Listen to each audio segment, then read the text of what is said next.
WHO is very much part of the United Nations. In 1971, the countries of the United Nations decided to recognize the People's Republic of China as the only legitimate representative of China. 1 year later, in 1972, the member states of the World Health Organization decided in Resolution 25.1 to do the same thing. We will go to also our friend who is often here in Geneva, Shoko from NHK. Shoko, please. Hello, Terry. Can you hear me? Yes, we can hear you. Okay. Dr. Tedros, U.S. Department of State says early information by Taiwan on isolated treatment in Wuhan was withheld from global community by WHO, and they also criticized WHO for choosing politics over global health. How do you respond to such criticism? Thank you. Best, but I think the question was about Taiwan and isolating Taiwan. Maybe I could just clarify on the technical. Maybe Steve or want to take up the issue around working with Taiwan. But the specific issue of reports, there were multiple sources of reports on the 31st of December regarding a cluster of cases of atypical pneumonia in Wuhan, China. In fact, they emanated from a press release or a publication on the website of the Wuhan Health Authority.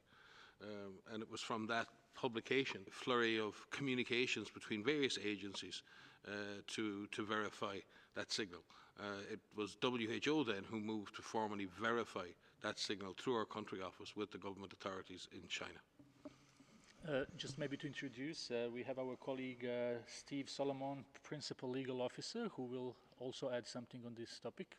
I'd like to do so in two parts, by addressing on the one hand WHO's technical health mandate, and on the other hand WHO's status as an international organization composed of countries. On the one hand, there is WHO staff, the doctors, the scientists, the researchers, among many others. They focus on technical and operational public health work. On the other hand, there are the countries, that is the member states. The member states decide on the political issues like membership, like observership, and these 194 member states of the World Health Organization, they set the policies of the organization. WHO is very much part of the United Nations.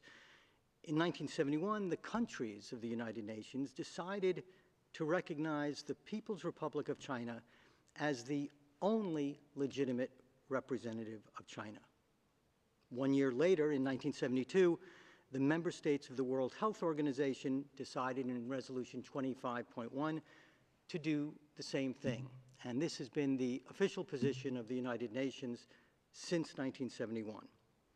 WHO is the specialized health agency of the United Nations, and as such aligns with the United Nations and must do so coherently. So we are in the hands of countries on these issues.